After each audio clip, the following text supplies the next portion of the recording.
G'day fellas, how are we? If you're watching this some deep time in the future, just use the chapter versions to navigate your way through the video.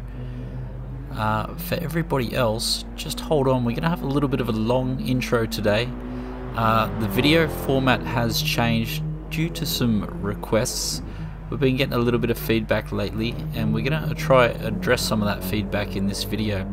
So the format is going to change. We're going to run through the in-car version first in slow and fast, then chase car slow and fast, then bumper slow and fast. So bumper has been added. We'll try and cover almost everything as soon as possible in the first part of the video, and then just select your view, and you'll probably hear me mumbling over the top any other things that come to mind while I'm watching the video with you. Another excellent question we had was about turn-in points. We tried a while ago to remember to turn on the cones so you had a reference from my turn-in to the game's turn-in, and whilst making this video I've noticed that the turn-in and track-out points Gran Turismo provides are actually fairly good.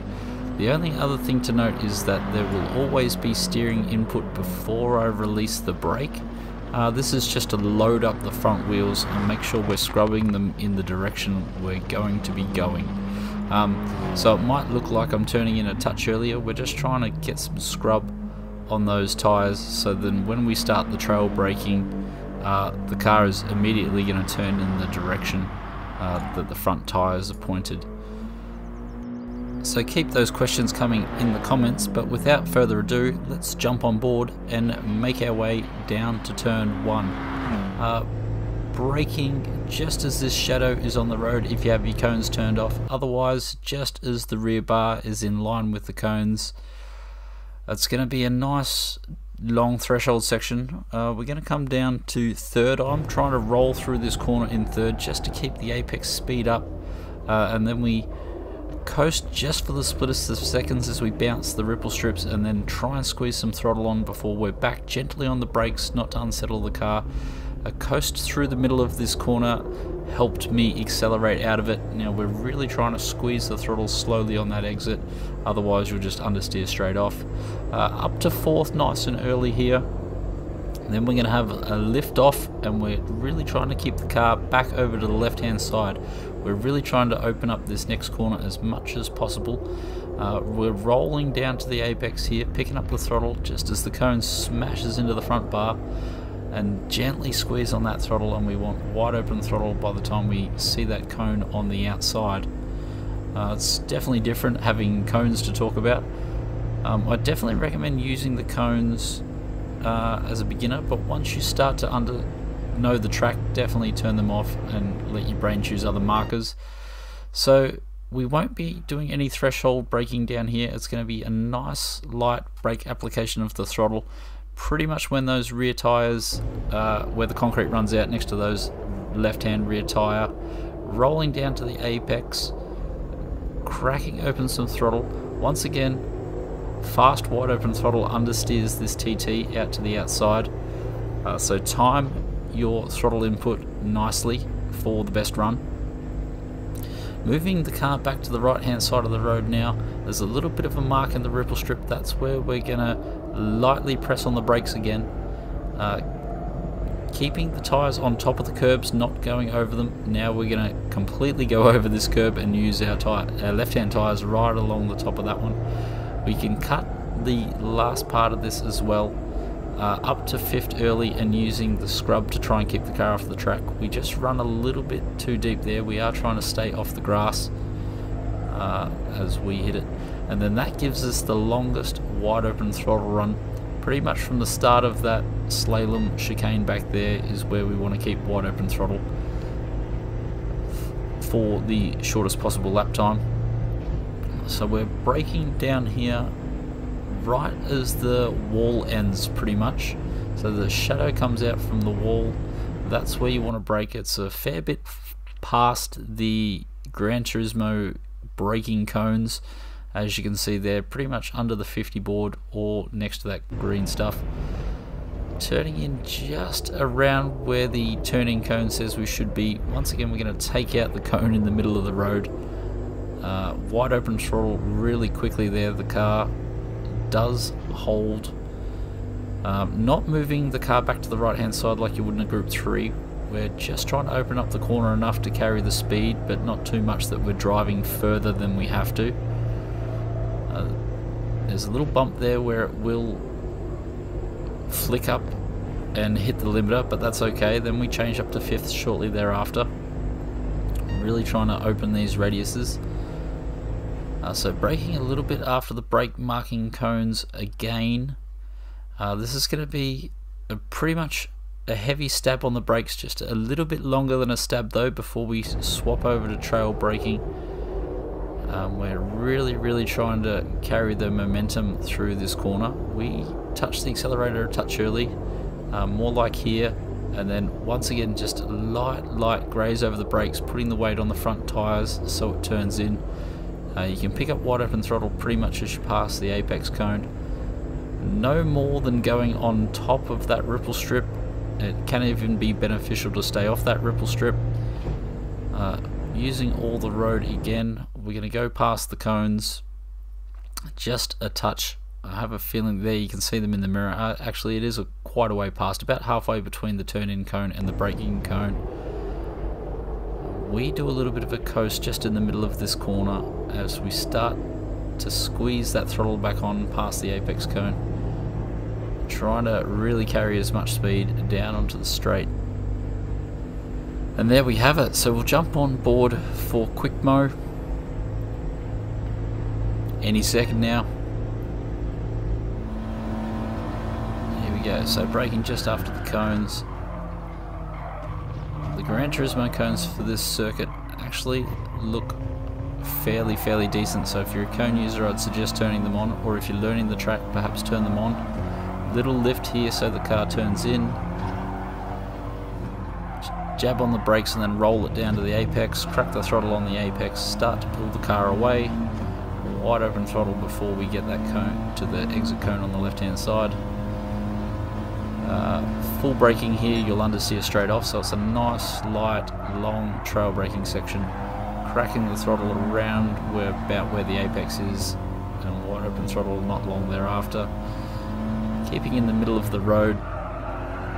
So we want to start to pick up the throttle early here. I just use the 5th up shift to keep the car on the road. Doesn't actually work on that occasion, but we did 4 laps in the 0.6s and occasionally I got it through there. So that technique does work if you get the line right. Braking under the 50 sign. A little bit of a coast in the middle.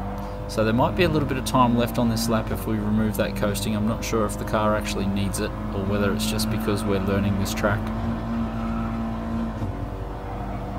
Don't really recall doing Group 4 here before, but that's not to say I haven't.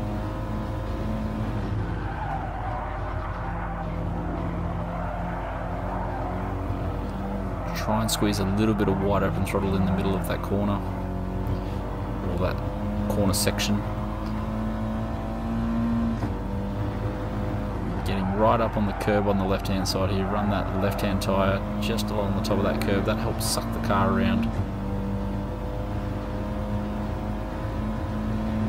And now here we go for chase cam. So if you're a bumper cam player, theoretically you should be able to skip to that now. Yeah, as we've just run through, not the world's most amount of radio silence. We'll just see if we can make notes of anything that I see that we haven't covered. Also beneficial watching the chase view is you see the car position, where the car is located on the road. So even if you do drive bumper view, I do suggest that you watch your own replays and other replays just to see where the car positioning is on the road. Really helpful if you watch your top 10 guys as well. They generally have fairly decent car positions.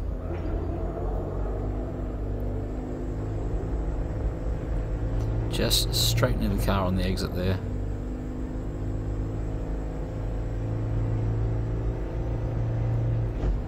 So we decided to use the slow-mo version just to give you a little bit of time to process what's happening, seeing where all the brake markers are. So pretty much as the concrete runs out on the left hand side, you see that there's a little bit of a step there on the left. Doing our proper turn in just after that turn-in cone, and the car is already getting straight as we see the track out cone.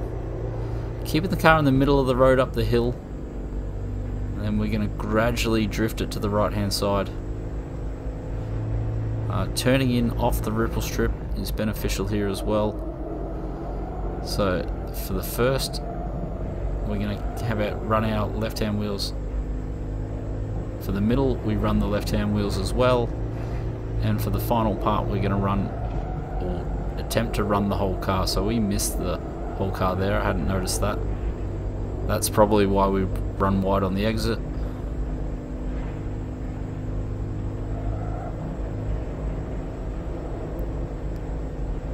There is a little bit of a step in the curb on that right-handed just back there, so you just want to stay a bit to the left of that. Don't punch the right-hand wheels into the step on the curb, that just takes a touch of momentum out. Nice long straight here. After that intermediate split, you're looking to try and get back to the finish line in about 1 minute. So yeah, just under the 50, just in between those shadows. I thought we were trying to brake on that second shadow, turning in just before that turn-in cone, pretty much collecting the apex cone and letting the car run wide out onto the ripple strip. We're not getting back completely to the right hand side, probably the best part of 3/4 back to the right hand side of the road. If it was a Group 3 car, I think we do try and get all the way onto that curb before we turn left here. The Group 4 cars, you're just creating extra distance. They're not as quick. I think it's lucky that we don't actually play the game with cones on, because we'd be wiping them all out by the looks of it. Yeah, so braking just after the Gran Turismo braking cones again. Pretty much turning in on the Gran Turismo apex cone. Apexing on the apex cone, so it's not too bad. We do jump on the throttle early there. Managed to catch most of it for the second half.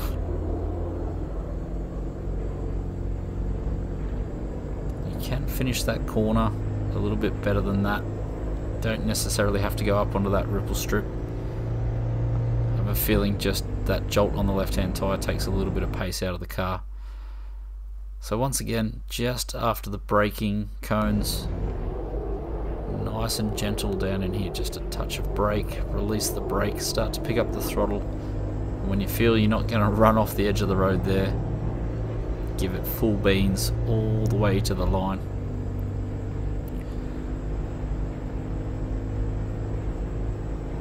Yeah, so we'll go some chase fast mo.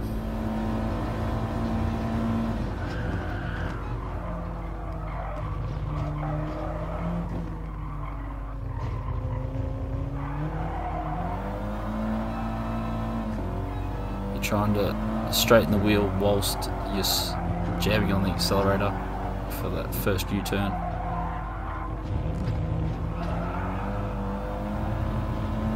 Really trying to squeeze the throttle down gently on the way out of there for maximum grip.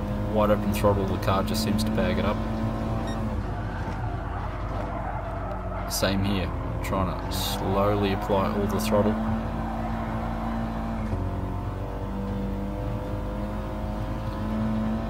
Brush a brake, turn in.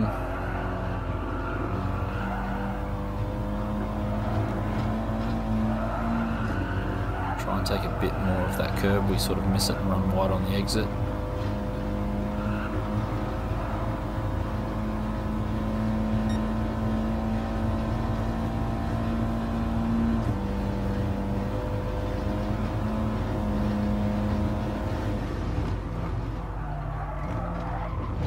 I feel like the little bit of coast in the middle of that corner allows the car to turn a bit better. Can't say for sure.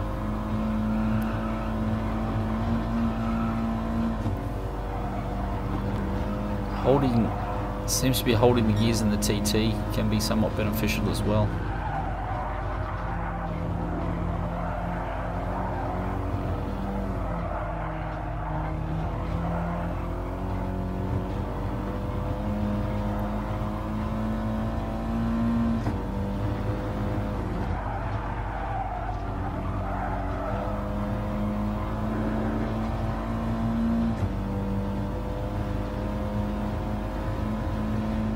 And on to bumper cam. So in the chapters you'll be able to select the slow mo and the fast mo version. So fast mo will be the uninterrupted run. Slow mo is this run here.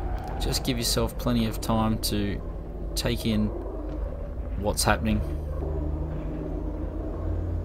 where all your visual cues are. And we've got the steering input in the top right hand corner, so you can have a little bit of an idea of what kind of wheel work is being done if you're playing on the wheel.